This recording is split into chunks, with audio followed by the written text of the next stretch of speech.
What happens when a goddess rejects her own hero before his adventure even begins? She calls Makoto ugly, throws him away, and unknowingly creates the one man even gods may learn to fear. Misumi Makoto starts this story as an ordinary student with an ordinary life in Japan. He is not a chosen prince, a famous fighter, or some genius raised for another world. If anything, Makoto expects his biggest problems to remain painfully normal. School ends, he heads home, and the day seems ready to disappear without incident. Then reality changes around him. Makoto suddenly finds himself standing before Tsukuyomi, the moon god from Japanese legend. The meeting is strange enough on its own. What Tsukuyomi tells him is even harder to accept. Makoto's parents were never originally from Earth. Long before he was born, they came from another world ruled by a goddess. They escaped that world and built a new life in Japan. But freedom came with a contract. One day, the goddess would claim what they considered most precious. That promised price has finally come due. And the price is Makoto. If he refuses to go, one of his sisters will be taken in his place. Makoto hates the situation immediately. He hates that his parents made a promise capable of reaching their children years later. But forcing his sister to pay for that promise feels even worse. So Makoto accepts the transfer. He does it without glory, excitement, or dreams of becoming a legendary hero. He simply refuses to sacrifice his family to save himself. Tsukuyomi respects that choice. Before sending him away, the moon god gives Makoto as much power as he safely can. He even treats the frightened teenager with more kindness than Makoto expected from a god. That kindness matters because Tsukuyomi has one warning. The goddess waiting in the other world is difficult. Makoto soon learns that difficult is a very gentle description. The transfer ends inside the goddess's presence. Makoto barely has time to understand where he is before she studies his face. Her reaction is immediate disgust. She does not question his courage. She does not test his character. She does not care that he came because of a contract made before his birth. She looks at his appearance and decides he is unworthy. According to her, Makoto is too ugly to represent her world. She has already selected prettier heroes instead. In her eyes, saving civilization apparently comes with a beauty requirement. Makoto is dismissed before he can even begin. The goddess strips away the heroic role he was brought there to fulfill. Then she throws him toward the far edge of her world. That region is filled with demi-humans, monsters, and almost no human civilization. Her final gift is almost insulting in its usefulness. Makoto can understand every language in the world except the language spoken by humans. He can negotiate with monsters. He can speak with races humans avoid. But he cannot hold a normal conversation with his own species. As he falls, Tsukuyomi reaches him one final time. The moon god explains that the goddess's rejection has changed everything. Makoto no longer owes her any heroic service. He does not have to protect her chosen people. He does not have to follow the path she wanted for him. From this point forward, he can live however he chooses. Tsukuyomi also reveals one more important detail. Makoto's body endured harsher conditions on Earth than bodies normally experience in this world. Here, that same body will possess extraordinary strength. The power Tsukuyomi granted him will only push that difference even further. Then the moon god disappears. Makoto keeps falling. The ground finally ends the conversation for him.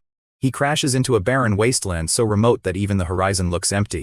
For 3 miserable days, he walks without seeing another person. There are no roads worth following. There are no towns in sight. There is barely anything that tells him civilization exists at all. At first, Makoto is angry. Then he becomes tired. After that, the silence starts pressing on him. Being rejected by a goddess is humiliating. Being abandoned where nobody can hear you is worse. Just when the loneliness starts becoming unbearable, a scream cuts through the wasteland. Someone is calling for help. Makoto runs toward the voice without hesitation. The person in danger is not human. She is a young orc named Emma. And a 2-headed monster is closing in on her. After days of seeing nobody, Makoto does not care what species she is. A living person is a living person. He launches himself at the monster. The movement is far faster than he expects. One strike lands. The creature's head comes off. The fight ends before Makoto even understands how much force he used. He stares at the corpse in disbelief. Emma stares at him with even more fear. From her perspective, a strange human just appeared and erased a monster in a single attack. She tries to escape. Makoto hurriedly stops her and introduces himself. That only creates a new surprise. Emma realizes this human can understand her language perfectly. Makoto is equally surprised that speaking with an orc feels completely natural. The goddess's strange blessing is finally doing something useful. Emma explains why she was traveling alone. Her village has been suffering under a mysterious fog. The fog ruins crops and threatens everyone who depends on them. The villagers believe a powerful being named Shin is responsible. Whenever someone is offered as a sacrifice, the fog temporarily disappears. Emma had been chosen to climb the divine mountain and offer her own life. She says it with the calm of someone who already accepted her death. Makoto does not accept it nearly as easily. Before anything else happens, Emma brings him back to her village. Her family wants to thank the stranger who saved her. During the meal, Makoto learns something that immediately catches his attention. Magic is normal here. People use it as naturally as he once used everyday tools on Earth. Makoto asks Emma to teach him. She begins with fire magic, a difficult starting point for most beginners.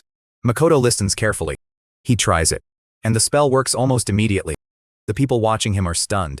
Someone with that kind of ability should have years of experience behind him. So they check his level. The result makes even less sense. Makoto is level 1. His measured level looks like a complete beginner. His actual power looks like something the system was never designed to describe. Emma continues teaching him anyway. Makoto absorbs one lesson after another at a frightening pace. By the next day he has made a decision. He will not stand aside while Emma walks to her death. At minimum, he wants to learn whether Shin is truly demanding these sacrifices. Makoto once practiced archery on Earth. He combines that experience with the fire magic he just learned. Flames stretch into the shape of a bow. A burning arrow forms in his hand. He aims toward the mountain entrance. Then he releases. Makoto still has no idea how much power he needs to hold back. The shot does not simply open the way. It destroys the gate. Several men hiding near the entrance are injured by the blast. Their presence immediately raises questions. Makoto investigates the scene. The truth is ugly but not supernatural. These men have been using Shin's name to frighten the orcs. They helped maintain the sacrifice system through fear and deception.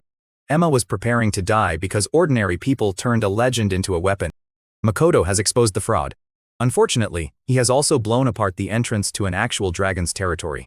Red mist begins spreading across the mountain. The air changes. Something enormous moves inside the haze. The real Shin appears in dragon form. She is not pleased. Makoto barely has time to react before the dragon attacks. The fog makes ordinary sight nearly useless. Makoto reaches for the strange power Tsukuyomi left him. His awareness expands through the area. He can sense what his eyes cannot see. The ability gives him a rough picture of everything around him. Makoto later calls this power Kai. For now, it is the only reason Shin cannot catch him blind. He tracks the dragon through the mist. Then he counters.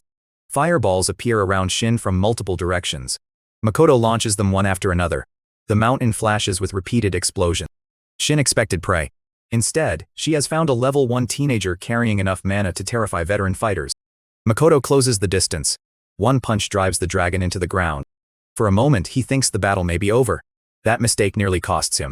Shin's magical eyes catch him the instant his guard drops. The mountain disappears. Makoto suddenly finds himself back at his school in Japan. The archery club is exactly where he remembers it.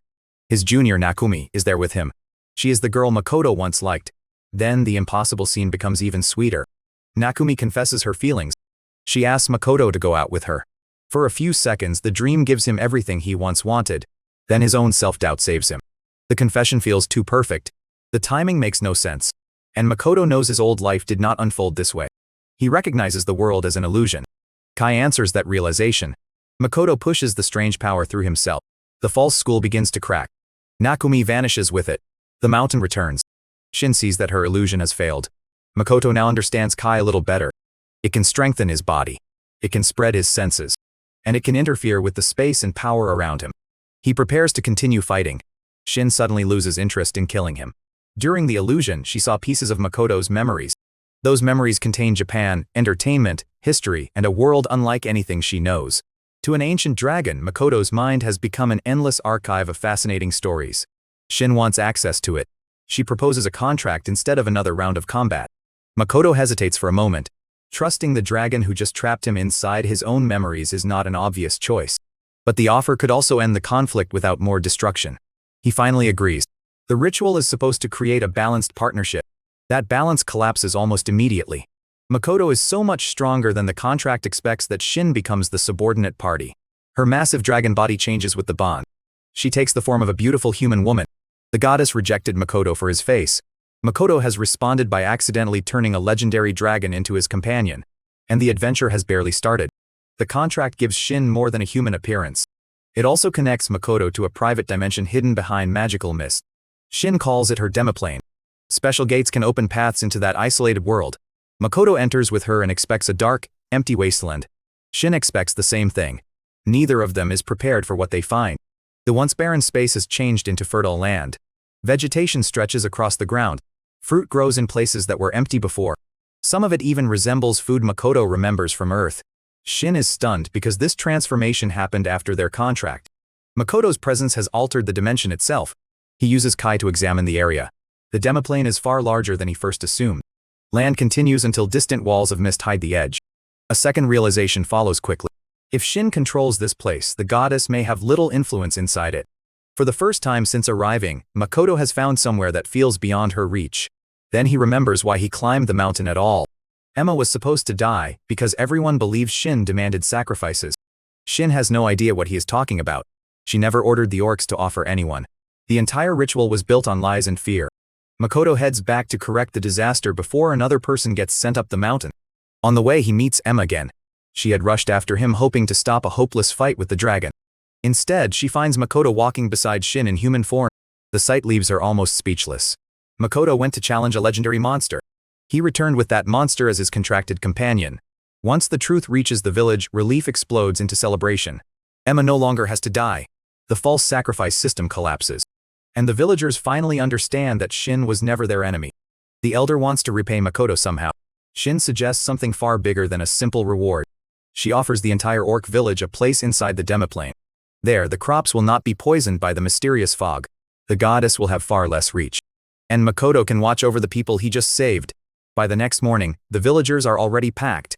Makoto can hardly believe how quickly an entire community prepared to relocate. The orcs insist on serving him in gratitude. Makoto is uncomfortable being treated like a lord. Shin considers it perfectly natural. The move begins anyway. Homes rise across the fertile land. Fields are marked out. The empty demiplane starts becoming a real settlement. Shin even creates a smaller copy of herself to watch over everyone when she leaves. Makoto begins practicing magic while construction continues. Shin spends her spare time exploring his memories. Earth's historical dramas become one of her favorite discoveries. An ancient dragon is rapidly turning into an obsessive viewer. Makoto finds the situation ridiculous. Then he notices memories Shin left open through their connection. Seeing pieces of his old life makes him miss home more sharply than expected. His parents become especially important in his thoughts. They came from this world before moving to Japan. If Makoto explores far enough, he may discover who they were here. That possibility gives him a new reason to travel. Elsewhere, danger is already moving toward the demiplane. A dwarf is sprinting through a forest for his life. Behind him comes a gigantic spider driven by endless hunger. Makoto knows none of that yet. He is busy watching several orcs struggle against an enormous tree. They want the wood for a house worthy of their young master. Their axes barely damage the trunk. Makoto offers to help. He strengthens his body with Kai. One clean strike cuts through the tree. Then Makoto lifts the massive trunk as if its weight barely matters. The orcs stare at him all over again. His level still says 1. Reality keeps saying something completely different. Makoto discovers another use for Kai during this work. He can heal other people's injuries without spending mana in the normal way. That makes Tsukuyomi's gift even more valuable. But the ability has a frustrating limit. Makoto can heal others. He cannot use the same method to heal himself. He decides this should be manageable. All he has to do is avoid serious injuries. The universe answers that confidence almost immediately. The wounded dwarf from the forest is brought into the demiplane. He has barely escaped the creature chasing him. Shin recognizes the threat as an old enemy. Then blood from a small injury on Makoto's hand spreads through the air. The spider notices it. Hunger takes over. The creature forces its way into the demiplane. It is enormous. It is relentless. And its curse leaves it hungry no matter how much it consumes. Shin could probably handle the intruder herself. Instead, she decides Makoto needs real combat experience. She leaves the spider to him. Makoto starts with the most obvious answer. Makoto answers with fire. A blast burns through one of the spider's legs. The damage looks serious for only a moment. The limb regenerates almost at once. Makoto changes tactics. Fire spears rain toward the monster. He keeps the pressure high and tries to overwhelm the regeneration. Then the spider finds an opening. One massive leg drives straight through Makoto's stomach. His plan to simply avoid injury lasts less than a day. Pain wipes away his restraint. Makoto stops testing the enemy and starts attacking with everything he can control. Fire crashes into the spider again and again. He follows with an enormous water arrow. The impact tears apart the battlefield around them. Makoto burns through so much strength that he collapses unconscious. The spider survives. Its body begins regenerating again. It grabs Makoto while he cannot defend himself. But instead of eating him, the creature reacts in a completely unexpected way. Makoto's overwhelming mana fascinates it. The battle gave the cursed monster a sensation more satisfying than ordinary food. Shin recognizes an opportunity. She proposes another servant contract. Makoto is unconscious when the arrangement is made. By the time he wakes, the giant spider is gone. A beautiful young woman is sitting beside him instead. Makoto has no idea who she is. Shin explains that this woman is the same spider he just fought. The contract forced the weaker party into a more human form. Makoto is shocked for a different reason. He did not know anyone could form a contract while one side was unconscious. The moment Shin appears, he confronts her. She has effectively signed supernatural paperwork for him while he was unable to object. Shin argues that the alternative was letting a giant hungry spider follow him everywhere. Makoto cannot decide whether that explanation makes the situation better. The rescued dwarf finally introduces himself as Baron. He thanks Makoto for defeating the monster that terrorized his people for years. Then Baron makes a request. His entire dwarf village wants to settle in the demiplane as well. Makoto is ready to agree without conditions. Shin steps in before he can. She treats the proposal like a negotiation between nations. The dwarves can live there safely. In return, they will provide weapons and equipment. They must also recognize Makoto as lord of the land. Baron is not certain his people will accept that arrangement. Shin gives him 2 dragon scales as proof of who supports Makoto. Those scales should make the conversation much easier. The next day, Makoto resumes his search for human civilization. He still wants clues about the road his parents once traveled. Shin suddenly summons him back for what she calls an extremely serious matter. Makoto expects an attack. He imagines another monster, an invasion, or some crisis inside the settlement. The emergency is much smaller. Shin and the spider both want names. Nobody knows what to call them anymore. Makoto is irritated that he was dragged back for this. Neither woman is willing to let the issue go. So he gives Shin the name Tomo. He names the spider Mio. Both women are delighted. The following day, residents gather from across the growing demiplane. Makoto finally sees how many different people now live under his protection. Tomo and Mio proudly introduce their new names. Then they announce what everyone should call Makoto. Their preferred choices are master or lord. Makoto rejects both immediately. They refuse to abandon the idea entirely. The compromise becomes young master. Makoto accepts it with visible reluctance. Baron then introduces the dwarf village chief. The chief studies Makoto and comments that he looks different from ordinary humans. Even outside the goddess's palace, Makoto cannot escape comments about his appearance. The dwarf asks whether the goddess assigned him some sacred mission. That question changes Makoto's mood instantly. He makes one thing very clear. He has no intention of serving the goddess who insulted him and threw him away. The dwarf chief is relieved rather than offended. His people's beliefs often conflict with hers. With that concern settled, Tomo introduces her own followers. The mist lizards are skilled warriors with wind and water attributes. Mio presents another group that once suffered from endless hunger. After consuming Makoto's blood and mana, their hunger finally became manageable. The demiplane is no longer a refuge for one village. It is becoming a strange new society built around Makoto. And Makoto still has no idea how large that society may become. Makoto gives the residents a short speech before leaving again. His next goal is simple in theory. First, find humans. Learn more about the outside world. And begin tracing the past his parents left behind. He has strength, magic, and 2 terrifying companions now. What he does not have is experience living among ordinary people here. That weakness is about to become painfully obvious. Because the first human settlement he reaches does not welcome him. It sees Makoto and prepares for disaster. Makoto spots a human girl near the settlement first. The instant she notices him, fear takes over her face. She runs without giving him any chance to speak. Makoto assumes his appearance scared her. He keeps walking toward the village anyway. That decision brings him face to face with an armed crowd. Weapons rise from every direction. People shout words he cannot understand. Makoto tries to explain himself. The goddess's blessing makes that impossible. Human language reaches him as meaningless sound. Before he can find another solution, the villagers attack. Makoto retreats rather than injure them. Back in the demiplane, he tries to understand what went wrong. His first guess is painfully familiar. Maybe they attacked because they thought he was ugly. Tomo corrects him. For once, Makoto's face is not the real problem, his mana is. Makoto constantly leaks an absurd amount of magical power. Ordinary humans see that pressure like several demon kings standing in one place. To them, he did not look like a lost traveler. He looked like a walking catastrophe wearing human skin. Emma suggests imagining a lid closing over his mana.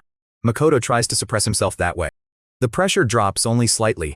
His reserves are simply too large for the image to contain. A magic specialist named Rugu offers another solution. He creates a ring designed to absorb excess mana. Makoto puts it on. The ring breaks almost immediately. Even enchanted equipment cannot casually handle what Makoto releases. Rugu returns to his workshop and starts again. Meanwhile, Makoto practices the common human language with Mio. The results are terrible. His pronunciation barely resembles what she teaches him. Then Makoto discovers a loophole. He cannot speak the language properly, but he can use magic to display his thoughts as written words humans can read. It is awkward, still, awkward communication is better than none. Rugu eventually returns with an improved ring. This version survives contact with Makoto's mana. The ring begins. As it absorbs power, the color will slowly move toward red. That gives Makoto a way to monitor its limit. With the worst of his aura hidden, he tries the human village again. This time he travels in a carriage. He wears a cloak and mask. Tomo and Mio help present him as the son of a wealthy merchant. The disguise works. Nobody attacks him at the gate. Makoto finally gets to walk through a human town without causing panic. Then he notices something that ruins his mood in a different way. Almost every human he sees is attractive. The goddess did not merely insult him once. Her entire civilization seems designed to keep reminding him why she rejected him. Makoto, Tomo, and Mio eventually reach the Adventurers Guild. The receptionist immediately finds the masked, silent young man suspicious. Tomo and Mio explain that a curse prevents Makoto from speaking. They claim the same curse forces him to keep his face covered. The receptionist accepts the explanation cautiously. She describes how the guild ranks adventurers. New members begin at rank E. They rise by completing missions and building a record. Then comes the level measurement. Tomo goes first. Her result is level 1320. Mio's result is even higher at level 1500. The guild can barely process those numbers. Tomo is less interested in the shock around her. She is furious that Mio's level is higher than hers. A ridiculous rivalry starts before the registration is even finished. Then the measuring device turns to Makoto. After everything he has done, the result remains the same. Still level 1. He has beaten monsters that would erase ordinary adventurers. The system still treats him like someone who just left the tutorial. Makoto has stopped expecting the number to make sense. After registration, the group looks for a room. An innkeeper demands 6 gold coins. Tomo realizes immediately that they are being overcharged. A little pressure from her changes the price to 2 gold. Makoto learns another rule of this world. Negotiations become very efficient when one side can destroy the building. Later that night, Makoto and Mio encounter a young girl wandering alone. She looks frightened and exhausted. Makoto asks Mio to speak with her. Mio's first attempt at kindness is almost impressively bad. She tells the crying girl to get out of their way. Makoto quickly corrects her behavior. Then he asks the girl what happened. The child breaks down and clings to him. Her name is Ren. Her older sister disappeared more than a month earlier. Ren has been searching for help ever since. Makoto brings her back to the inn. He does not notice the suspicious man watching them from the shadows. Elsewhere, Tomo runs into men attacking a carriage. She tries to restrain herself. Her idea of restraint is still terrifying. One attacker is thrown away with overwhelming force. 2 others are cut down because her sword is sharper than she expected. The last attacker attempts to flee. Tomo appears in front of him and knocks him unconscious. She drags the captive back to the inn. Makoto is furious when he sees the casualties. He removes the prisoner's chest armor to inspect the injuries. The supposed male bandit is actually a woman. Makoto turns his anger to Tomo. She never even checked who she was fighting before the situation became lethal. Their argument is interrupted when Ren enters the room. She hears Makoto speaking normally to Tomo. To Ren, the sounds are complete gibberish. Makoto receives another reminder of how badly the human language curse affects him. He sends Ren to eat and rest. The girl thanks him with sincere relief. She even starts calling him her brother. Before leaving, Ren shows the group a sketch of her missing sister. The moment Makoto sees the face, he freezes. Her sister is named Toa. And Toa looks almost exactly like Nakumi from Makoto's life on Earth. The resemblance hits him harder than anyone around him understands. Makoto investigates the captive woman's memories. Kai reveals connections to thieves operating through the Adventurers Guild. Ren is tied to them somehow. More importantly, Toa is still alive. She is being held prisoner. Makoto immediately orders Tomo and Mio to rescue her. Mio does not understand why he reacts so strongly. One look at Makoto's expression ends the question. Both women leave at once. While traveling, Mio asks whether Makoto could know Toa already. Tomo says that should be impossible. She has explored enough of Makoto's memories to know he had no connections in this world. That answer creates a different problem. Mio becomes jealous that Tomo has seen so much of their master's past. She wants the same closeness. Tomo tells her there is a better way. If Mio wants to understand Makoto, she should build trust with him directly. Stealing answers from memories will not create the bond she wants. Back in town, Makoto takes Ren to the trading exchange. He assures her that Tomo and Mio are already looking for Toa. Ren wants to believe him. But fear and debt have trapped the sisters for a long time. Their story began when they tried becoming adventurers together. Things went badly. Debts grew faster than they could repay them. Toa eventually told Ren to run while she stayed behind. Ren escaped for a while. Then the same people caught her too. At the hideout, Toa has almost abandoned hope. Her condition changes when Tomo and Mio arrive. Mio heals the injuries, keeping her weak. The exit is locked. Mio simply destroys the obstacle instead of searching for a key. The rescue should be simple from there. Then a man named Melis appears. Toa recognizes him immediately. He is considered one of Zetsuya's strongest adventurers. Back at the inn, Ren suddenly notices someone outside. She slips away when she thinks nobody is watching. Makoto follows her with investigative Kai. Ren secretly meets members of the same criminal group. She reports that Makoto sold a strange fruit for 500 gold. Their leader hears that number and gives her an order. Steal the fruit. He promises the money would be enough to erase Toa's debt. Ren is horrified by the choice. Makoto has treated her with more kindness than almost anyone in town. Betraying him feels wrong. Leaving her sister trapped feels impossible. Under that pressure, Ren agrees. At the hideout, Melis sees that Toa can suddenly move again. He learns the two women who rescued her supposedly measured above level 1000. Melis dismisses those results as fake. Numbers that large do not fit the world he understands. Instead of attacking first, he offers Tomo and Mio a place in his organization. He promises wealth and status. They refuse without hesitation. Melis then chooses the worst possible insult. He mocks Makoto for being only level 1. Tomo and Mio take that personally. Both move to attack. Melis raises a powerful defensive barrier called Clay Aegis. Toa knows the technique's reputation. For the first time since the rescue began, she fears these women may have met their limit. Meanwhile, Ren reaches the guild with betrayal still weighing on her. Someone tries to drive her away. Makoto steps between them. Through written magic, he identifies Ren as his friend. The man backs down immediately. Ren starts crying. She came there prepared to deceive Makoto. Makoto is still choosing to protect her. That kindness makes the theft feel even more unbearable. Back at the hideout, Melis orders his men forward. Tomo finally stops holding back. One strike shatters Clay Aegis. The supposedly unbeatable defense disappears in an instant. And Melis realizes far too late that the level numbers were not the unbelievable part. The unbelievable part was how badly he underestimated Makoto's companions. Melis barely has time to process the broken barrier before Tomo reaches him. She launches him across the room. His men rush in to help. That only gives Tomo more targets. Bodies slam through walls and into neighboring cells. The hideout begins falling apart around them. Mio joins the fight with equal enthusiasm. She treats Melis like something built specifically to absorb her frustration. Toa can only stare. The strongest adventurer in Zetsuya is being handled like a practice dummy. One desperate enemy grabs Toa and tries using her as a hostage. The plan survives for only a moment. He is sent flying before he can turn the threat into leverage. Toa quietly wonders whether her rescuers are going too far. Mio believes the criminals deserve every bit of it. The danger is already over. Unfortunately, Tomo and Mio are not finished competing. They begin arguing about which of them contributed more to the rescue. Tomo decides to prove her superiority with swordsmanship. Parts of the town become collateral damage. Mio refuses to lose and answers with attacks of her own. The rescue operation turns into a contest between two walking disasters. By the time they stop, Zetsuya has paid an enormous price for their pride. They finally return to the inn with Toa alive. Ren sees her sister. All the fear and guilt she carried collapses at once. The sisters embrace. Toa thanks Makoto and his companions for saving her. Makoto studies her face again. The resemblance to Nakumi is almost impossible to ignore. Only details such as hair color separate the two in his mind. Eventually exhaustion wins and the rescued girls fall asleep. Tomo assumes the night ended perfectly. Makoto has not forgotten the ruined town. He calmly asks Mio for spider silk. Then he ties both of his destructive servants up. He thanks them for rescuing Toa. After that, he reminds them how much property they destroyed. Neither woman gets enough time to defend herself. Makoto launches them away to think about what they did. For once, overwhelming power receives consequences from a level 1 master. Zetsuya is no longer a place the group can comfortably remain. Makoto leaves with Toa, Ren, and the surviving adventurers. Their next destination is the nearby town of Sedge. Along the way, they stop at another adventurers guild.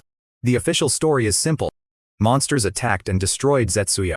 Everyone who could escape did so. The truth is far messier. Tomo erased the memories of residents who knew what really happened.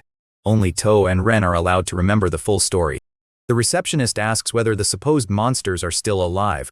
The group says Tomo and Mio already defeated them. They also mention that both women measure above level 1000. The receptionist assumes the claim is nonsense. Levels that high sound impossible to ordinary adventurers. There is another problem. Zetsuya fell before news of their registration could spread. Makoto, Tomo, and Mio have to register again. Makoto is annoyed. He is more worried about something else. Tomo and Mio's constant jealousy could destroy another town if he lets it continue.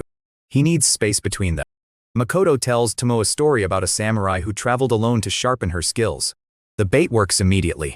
Tomo becomes convinced that solitary training will help raise her level. She asks permission to train in the wilderness. Makoto agrees to it. Mio secretly celebrates the moment her biggest rival leaves.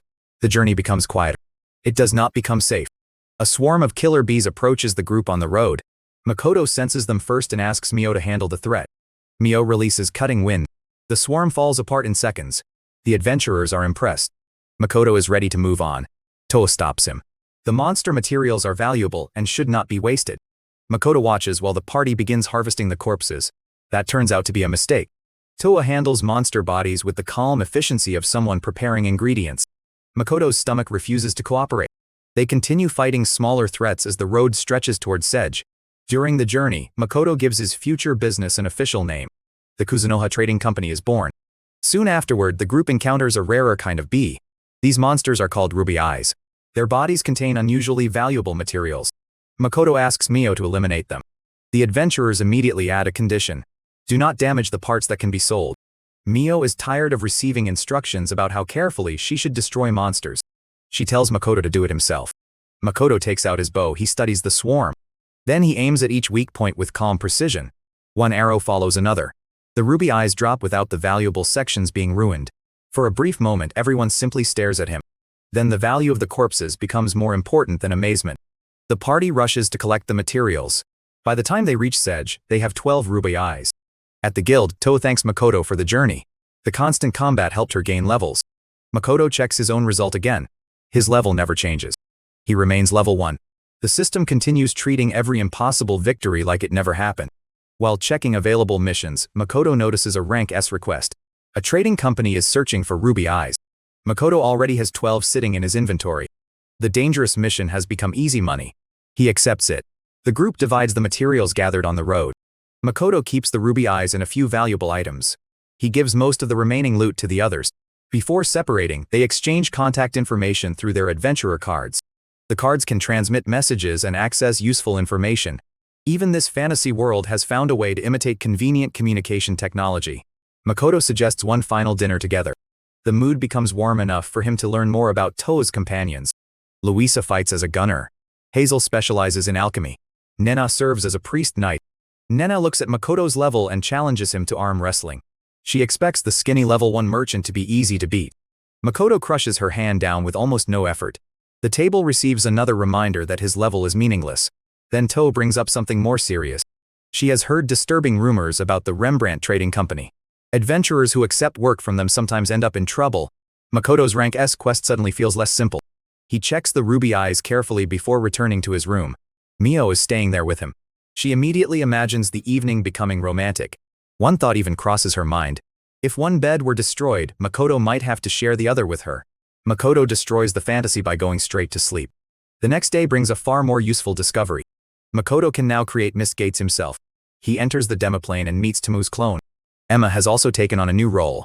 She now handles much of the settlement's organization like a capable secretary. Emma reports that each race is settling into assigned duties.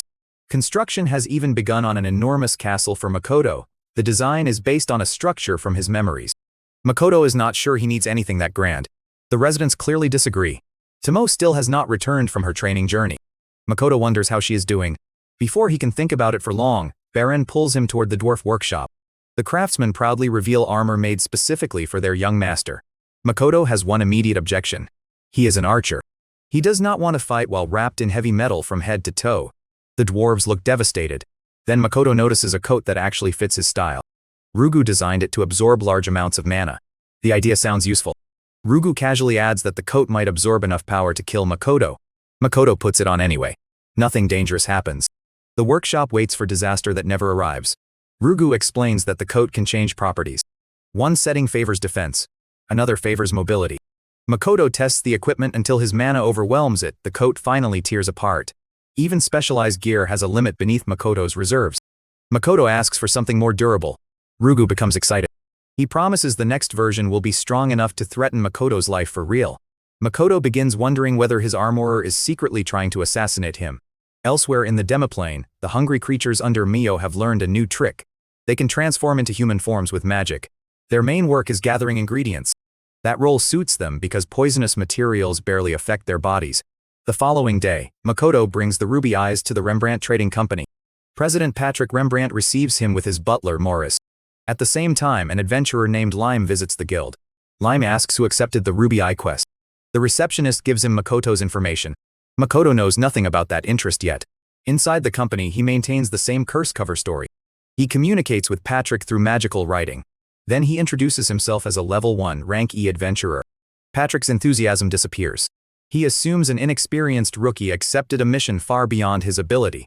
Makoto lets that judgment sit for a moment. Then he places the ruby eyes in front of him. Patrick's expression changes immediately. He checks the materials and confirms they are genuine. The apology comes just as quickly as the earlier doubt. Makoto asks why the company needs them so badly. Patrick finally explains the real reason.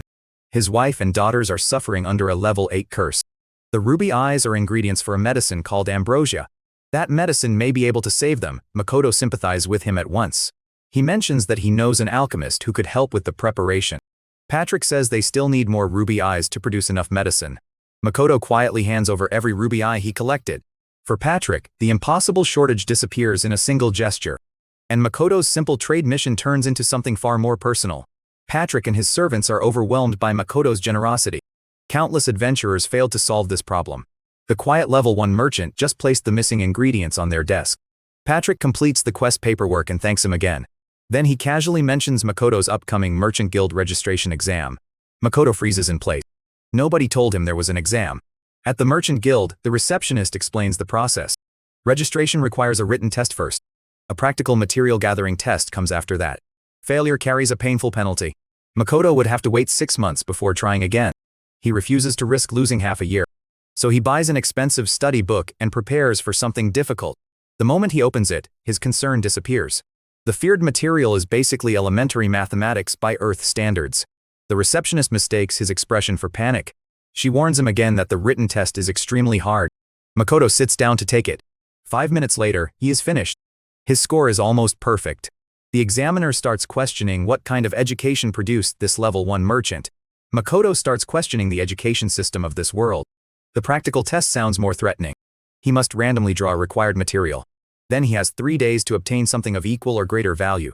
The examiner proudly describes how difficult the listed items are to find. Makoto remembers the monster materials already sitting in his storage. He places suitable items on the desk. The examiner's confidence disappears. What was meant to be a dangerous test becomes paperwork.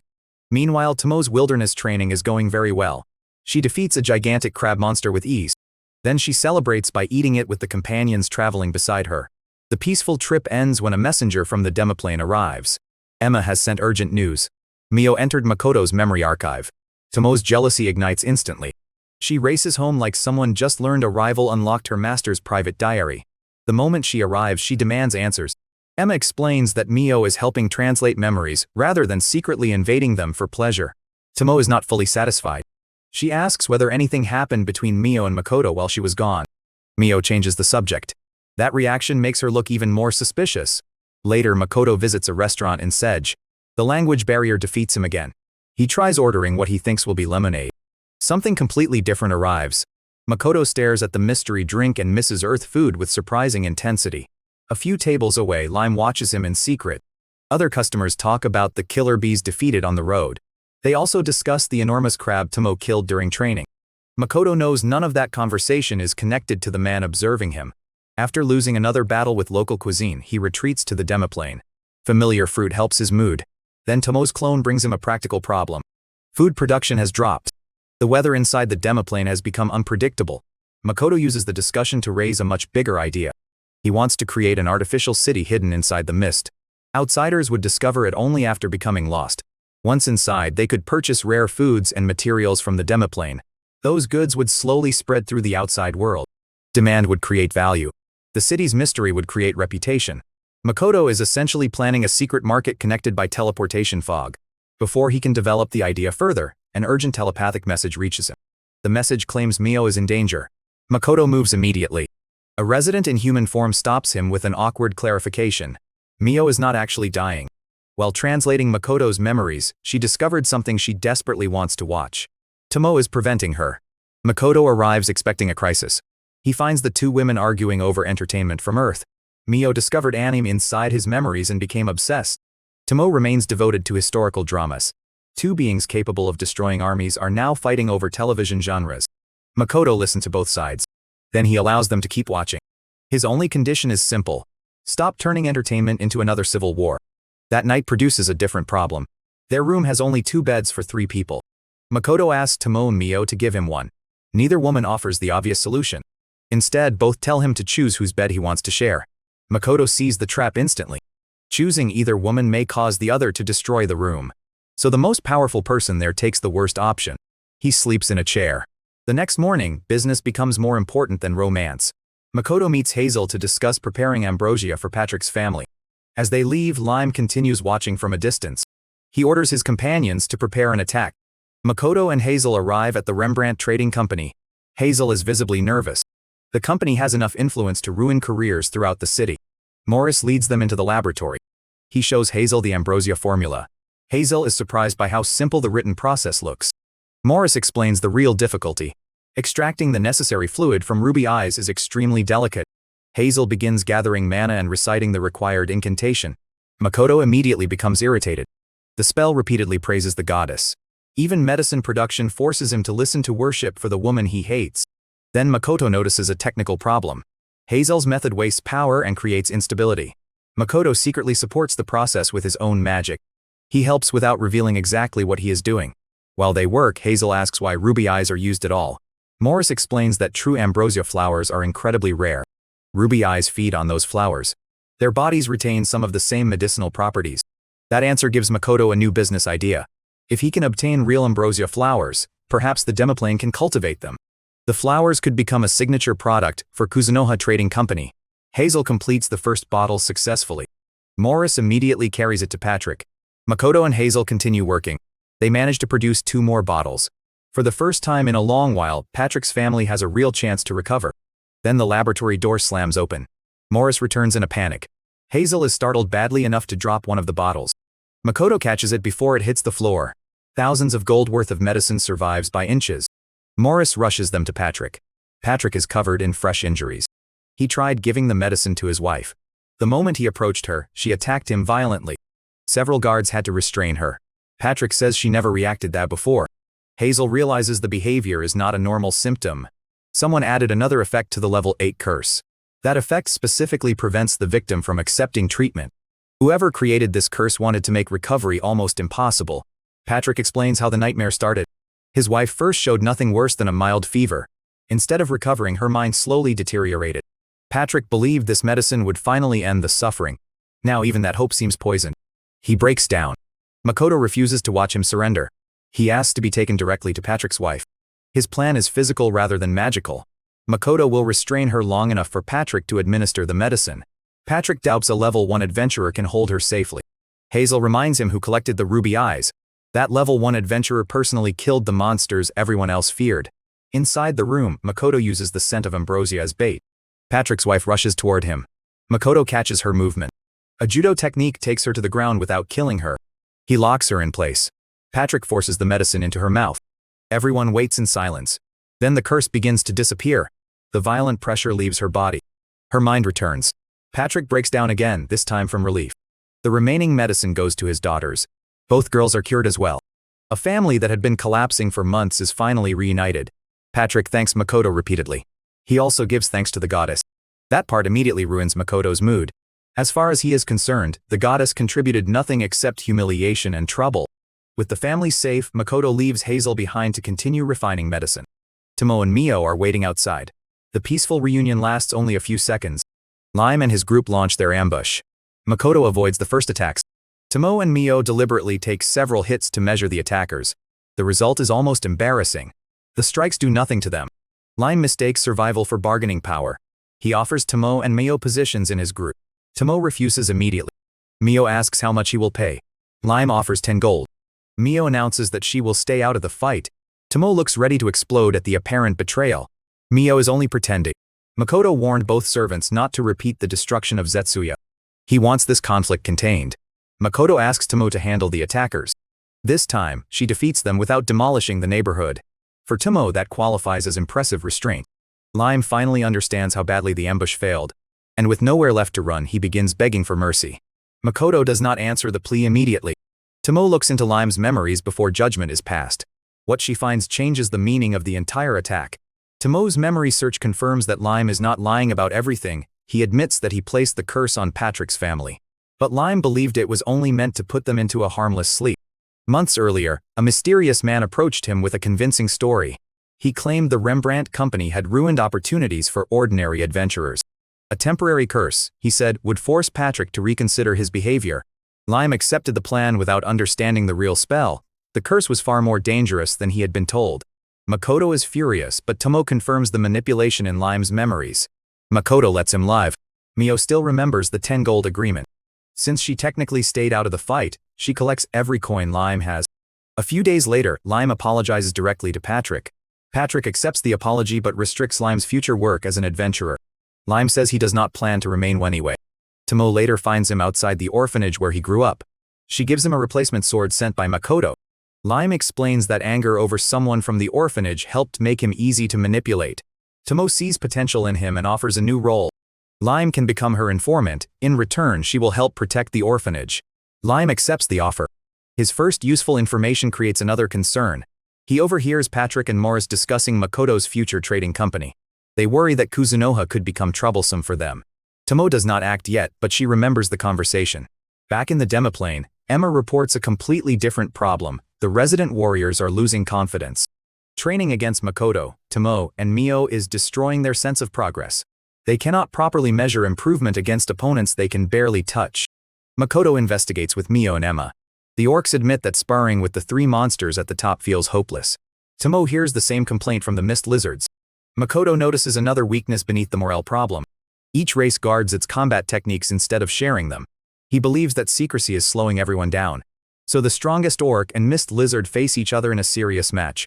Their battle damages the arena and proves both races have real skill. Makoto is impressed. Tomo is much harsher. She tells them that anyone serving Makoto must eventually become dependable in real danger. Comparing themselves only to their own race will never be enough. Her solution becomes a new weekly competition. The different races will fight and receive rankings based on performance. Dwarves and Mio's followers can join when they are ready. Some warriors complain that their secret techniques will be exposed. Tomo tells them they are not yet strong enough to protect useless secrets. Those who rise will earn recognition as great warriors. Those who repeatedly fail can serve the demoplane in other professions. Not everyone needs to be a fighter. Makoto is asked to give the plan his approval in front of everyone. Public speaking terrifies him far more than battle. He simply says that sharing knowledge will make them stronger together. Tomo names the system the dimension ranking. The name sticks before Makoto can argue. Later, levels are measured again. Mio remains at level 1,500, Tomo rises from 1,320 to 1,340. Makoto is impressed by the gain. His own level remains 1. At the guild, a shortage of skilled adventurers creates another opportunity. Experienced fighters are needed to train weaker parties. Makoto volunteers Tomo to train To and her companions. Tomo agrees for reasons she does not fully admit. She remembers how strongly Makoto reacted to To's resemblance to someone from Earth. Making To independent quickly will keep her from relying on Makoto forever. Training begins against dangerous shadow beasts. To's party performs badly as a team. Tomo is forced to save them. Then she rebuilds their entire strategy. Hazel combines water and earth magic into poison mud. Luisa takes a clear firing position. Nena holds the front line. To hides until openings appear behind the enemy. The next attack flows completely differently. Enemies become trapped in mud and exposed to Luisa's shots. Nena crushes survivors head-on. To finishes targets from blind angles. Tomo then sends them to clear the next nest without her help. When the party returns, they carry trophies from 2 nests instead of 1. The guild receptionist can hardly believe the improvement. Makoto, meanwhile, sends Mio toward Tinarak Forest. Her mission is to search for real ambrosia flowers. He wants them as a future product for Kuzunoha. Makoto also asks Patrick about opening a store. Patrick wonders why he does not simply buy property. Makoto has learned that owning a shop inside the kingdom can carry political obligations. He has no desire to become an information collector for the government. Patrick recommends a neutral city instead. He knows someone there who may be able to help. In Tinarak Forest, Mio finds the search frustrating. She also has no idea that local guardians are watching the same flowers. 2 forest dwellers named Aqua and Ares drive away intruding adventurers. They are willing to kill anyone who touches the protected Crimson Lotus. Back in the demoplane, residents gather to celebrate Makoto's new company. Makoto thanks everyone and immediately becomes uncomfortable with the attention. Tomo refuses to take the speech away from him. She reminds Makoto that everyone came to hear their young master. A casual pat on Tomo's clone makes the real Tomo absurdly happy through shared sensation. Mio sees it and becomes jealous. She tries to create her own romantic moment with food. Makoto ruins the plan by simply taking the dish and eating it himself. The celebration continues with reports from every community. An inhabitant named Akina says she can now maintain human form much longer. She also confirms the location of ambrosia flowers in Tinnarock Forest. Another race controls that area, so taking the flowers could cause conflict. Mist lizards report that shared training is already improving their techniques. The dwarves say they are perfectly happy inside the demiplane. Makoto still gives Baron permission to work at the outside shop and study foreign weapons. Mirage City also gains guides for outsiders who wander through the mist. Makoto is surrounded by residents who all want a moment of his attention. Then Tomo and Mio suddenly stop sensing him. For several terrifying seconds, Makoto's presence disappears completely. They race toward the last place they felt him. Makoto is calmly practicing archery. Mio grabs him in tears. Makoto does not understand the panic. He explains that he empties his mind completely before releasing each arrow. Tomo realizes what that means. Makoto's consciousness vanishes for an instant every time he shoots. To Mio, it feels like he repeatedly dies and returns. The discovery becomes even more frightening when Tomo studies his mana. Makoto's maximum capacity is increasing after each of those empty states. Mana reserves are supposed to be fixed from birth, his are growing anyway. The demiplane is expanding along with them. Tomo believes Makoto is approaching a level of mana comparable to the goddess herself. If the goddess learns that, Makoto may become an even bigger target. He is forced to suppress himself more carefully. The restriction leaves him mentally exhausted. Mio's constant attempts to become romantically closer do not help. While shopping one day, Makoto accidentally wanders into a red light district. A demi-human there has facial features strangely similar to his own. Before Makoto can think about that insult from fate, a woman starts flirting with him. Tomo and Mio arrive at the worst possible moment. Both demand to know whether they are not good enough for him. Makoto secretly thinks of them as family, he is too embarrassed to say it. Instead, he gives an answer that sounds like rejection. Their jealousy explodes. Makoto escapes through a mist gate before the situation becomes worse. Later, new protective equipment gives him a welcome reason to focus on work. Mio apologizes for crossing the line. Makoto forgives her after making her promise not to repeat it. Then he asks about the race guarding the ambrosia flowers. Mio says she can handle everything herself. That answer worries Makoto enough to accompany her. They travel together into Tinnarock Forest. Someone follows them, but the pair slips away before continuing deeper inside. They eventually find the ambrosia flowers. The plants are healthy and carefully maintained. Someone is clearly protecting them. While crossing slippery ground, Makoto asks Mio to hold his hand so she will not fall. Mio almost reaches emotional paradise. Aqua and Ares interrupt the moment. The same human adventurers from earlier also appear and move toward the flowers. The guardians assume Makoto and Mio are part of the theft. Ice and fire magic fly toward them. Makoto blocks the attacks without serious trouble. Then he senses murderous intent gathering behind him. Mio is furious that her hand-holding moment was ruined. Makoto contacts Tomo for help. Tomo is still jealous that he went alone with Mio. She agrees only after Makoto promises her a forged katana and permission to cultivate rice. Tomo opens a mist gate beneath the human adventurers and sends them to Mirage City. Makoto calms Mio by offering some of his blood. Mio then drains Aqua and Ares of enough mana to stop further attacks. Makoto finally explains that he came to negotiate, not steal. The guardians take him to their hidden village. The residents call themselves forest ogres despite looking much like elves. Their role is to protect the forest rather than depend on it. The barrier hiding their settlement was originally created by a dragon. Its strength is now fading. Makoto introduces himself as a merchant seeking medicinal ingredients. The elders have difficulty believing an ordinary merchant can block their best attacks. Aqua and Ares later ask him to meet their master Mundo. Mundo makes his entrance by smashing through a wall and enthusiastically grabbing Makoto's hand. Mio sends him flying with one jealous punch. Makoto grows suspicious of Mundo and an elder's son named Adono. He asks Mio to investigate them quietly. Mio discovers that something seems to be possessing Mundo. She also learns that Adono has been communicating with demons. During a feast that evening, Mundo and Adono begin arguing. A skeletal creature suddenly tears itself out of Mundo's body. It kills Adono before anyone can stop it. Makoto recognizes the creature as a lich. The lich's status magic has almost no effect on him. Makoto answers by absorbing the lich's mana while it casts. The undead creature is overwhelmed. Tomo arrives and transfers the defeated lich into the demiplane for questioning. The forest ogres then admit they had originally planned to kill Makoto after the feast. Tomo reveals that she is the dragon who created their protective barrier. Their leaders immediately bow, Tomo orders them to bow to Makoto instead because he is her master. Back in the demiplane, the Lich explains that he wanted to study the forest ogress. He abandoned humanity in pursuit of becoming what he calls a Grant. He believes Grants can cross between worlds. Makoto immediately thinks about Earth.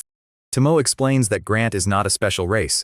It is only a name for people who somehow survive dimensional travel. Most attempts end in death. Even a path opened by the goddess would offer less than a 10% chance of survival. The Lich still has value as a researcher and magic teacher. Makoto has knowledge to gain, and the Lich needs a new purpose. They agree to form a contract. Makoto suppresses his mana enough for the ritual to succeed. The Lich regains a human appearance under the bond. Makoto names him Shiki. Tomo informs the newest servant that he has a great deal to learn. Then a massive explosion tears through the demiplane. The explosion cuts through the demiplane before anyone can understand what happened.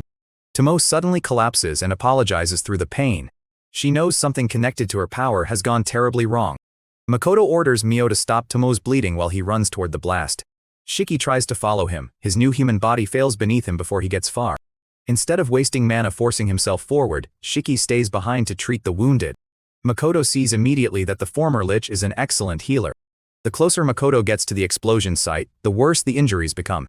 Several residents are barely conscious, among them is Hokuto, one of Mio's people. Seeing him broken on the ground pulls Makoto back to a painful memory from Earth. He remembers the helplessness he felt when his cat died. Shiki heals what he can, but some wounds are beyond his normal magic. He asks Makoto for help. Makoto cannot cast ordinary healing spells. A single Kai is not enough either, so he forces 2 applications of Kai together. The combined power begins repairing injuries that should have been impossible for him to heal. At the same time, Makoto notices his mana spreading across the entire area. Then someone places a familiar necklace in his hand. Makoto recognizes it immediately. It belonged to the young orc who spoke with him during the company celebration.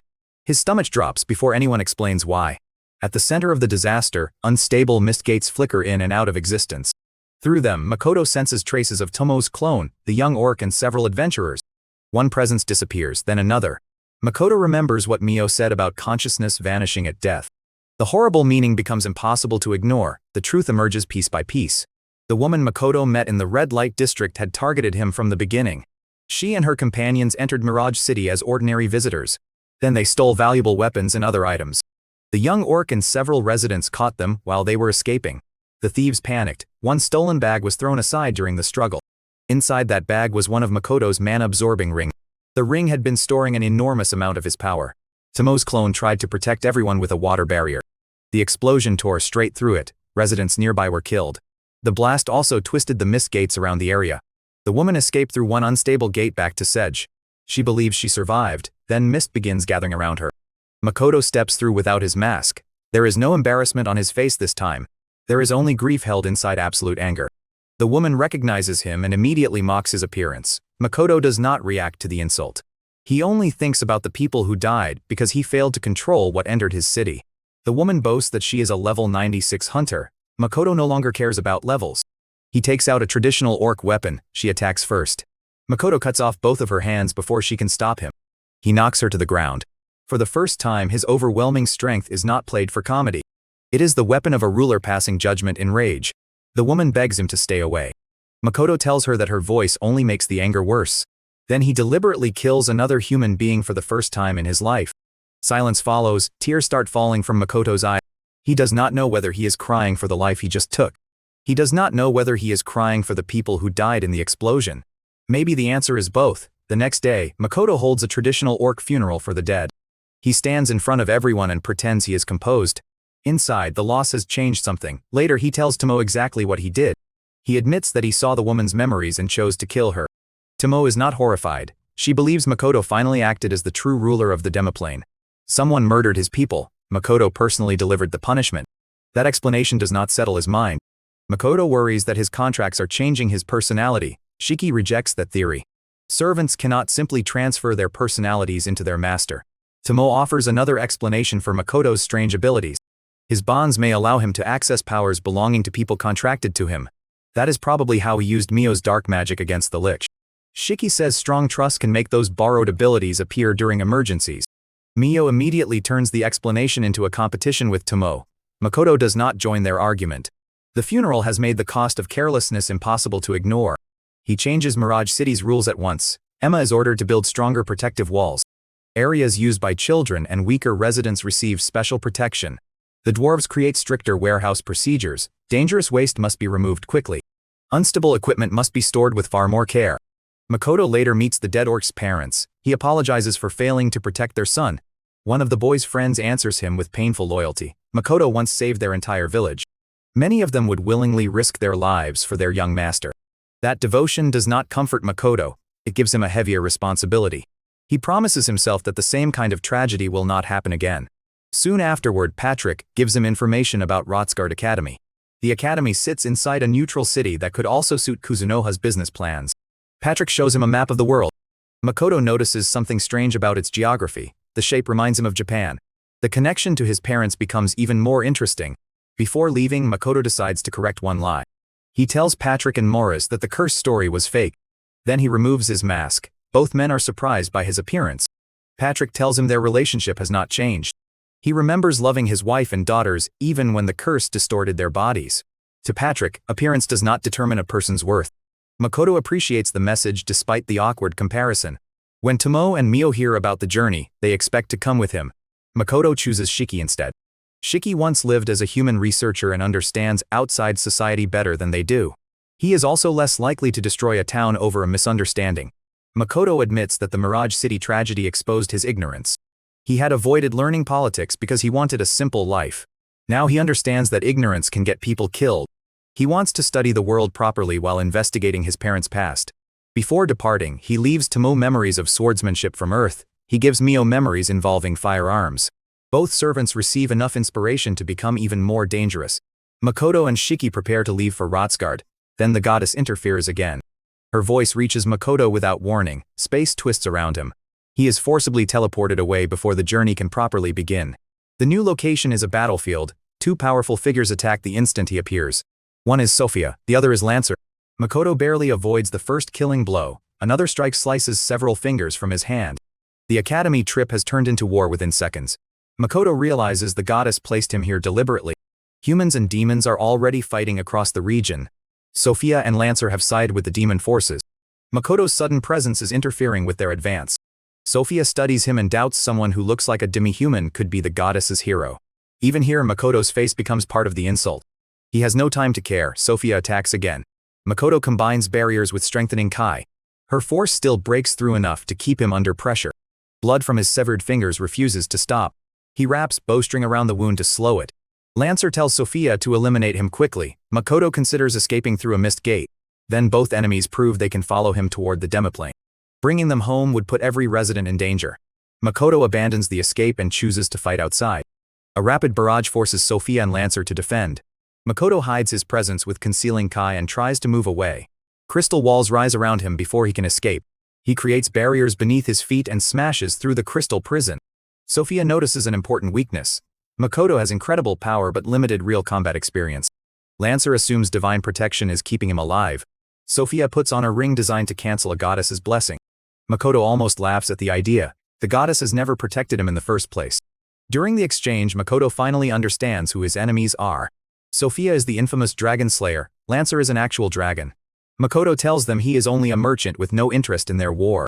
Neither enemy believes him. A level 1 merchant should not survive this battle at all.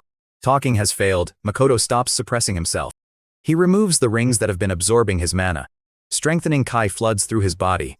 The sudden pressure blasts Sophia and Lancer backward. Makoto switches to investigative Kai and tracks them through the dust. Then he draws a special arrow crafted by the dwarves. The shot splits into multiple projectiles before impact. Sophia and Lancer's defense is torn open. Makoto follows with a water arrow. Lancer answers with water magic of his own.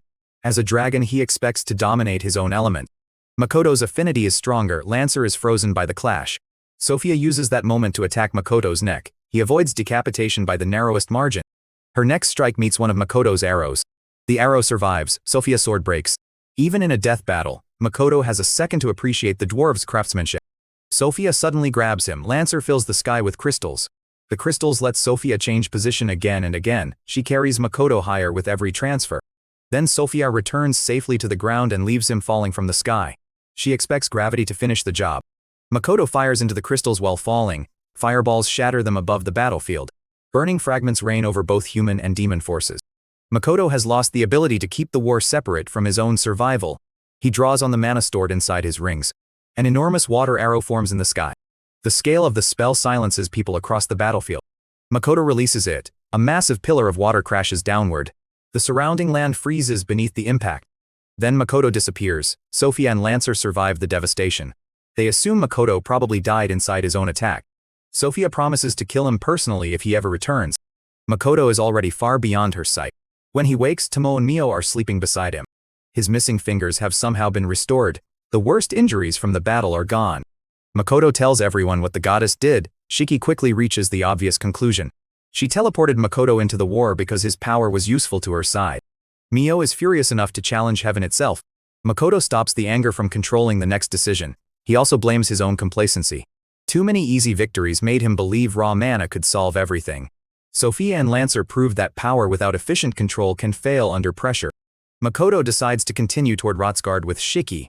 He wants to study magic properly instead of relying only on instinct. Tomo and Mio argue that the goddess may attack again. Makoto still refuses to take them openly. He wants the goddess to underestimate the strength of his servants. Tomo and Mio will remain hidden as his strongest trump cards. Tomo introduces a new clone created with one of Makoto's mana rings. Makoto gives the clone a name and Tomo jokingly calls it their child. Mio's jealousy erupts on schedule. Life inside the demiplane keeps moving despite everything. The forest ogres officially relocate there. The dimension ranking expands to include new fighters. Kuzunoha's outside shop opens its doors.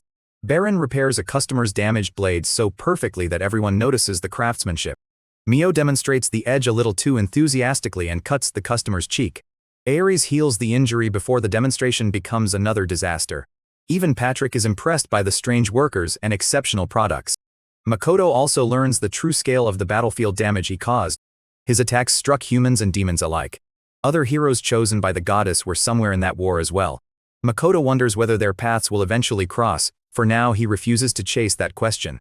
A farewell feast waits inside the demiplane before he leaves for the academy. Emma calls him back to join everyone.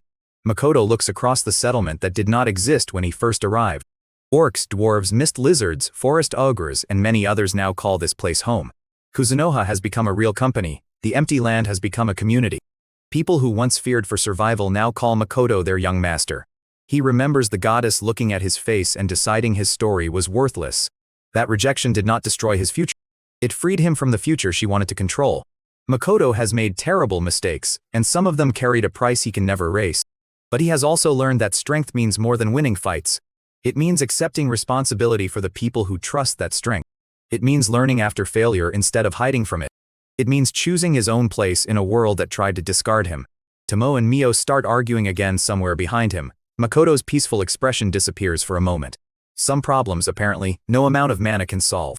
Still, when he looks around the demiplane again, he knows he is no longer alone. The boy rejected as an ugly failure has built bonds the goddess never intended him to have. His level still says 1, but that number no longer defines anything important about him. What defines Makoto is the life he chooses after being thrown away. And from this point on, that life belongs to him.